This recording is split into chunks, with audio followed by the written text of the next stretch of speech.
Welcome to the fourth video in this mini-series on budgeting. This video focuses on the last of three popular budgeting methods, the pay yourself first method.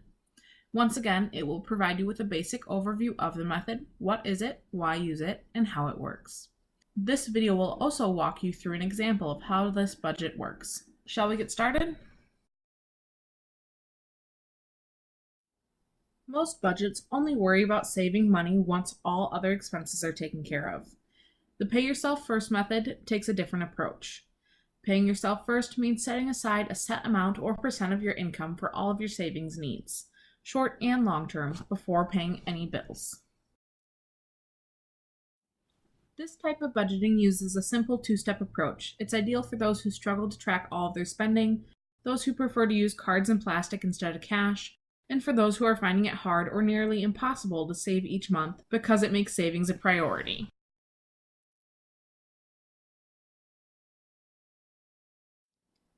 How does this method actually work?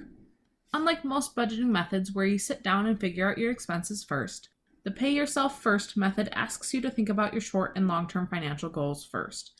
Look at your emergency savings situation, your 401k or IRA, other investments, and any large purchases you might want to make. You'll want to prioritize these so it's easier to determine how much to allocate towards each goal. Next, you need to figure out how much of your income can go towards saving. Realistically, anywhere between 10 and 20% of your net income should be set aside for savings. However, this must be determined on a case-by-case basis. Finally, whenever your paycheck comes in, make sure to set aside those funds first. Then, go ahead and use the leftover funds to cover all other expenses.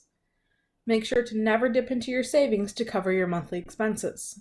If necessary, cut back on things like groceries or entertainment.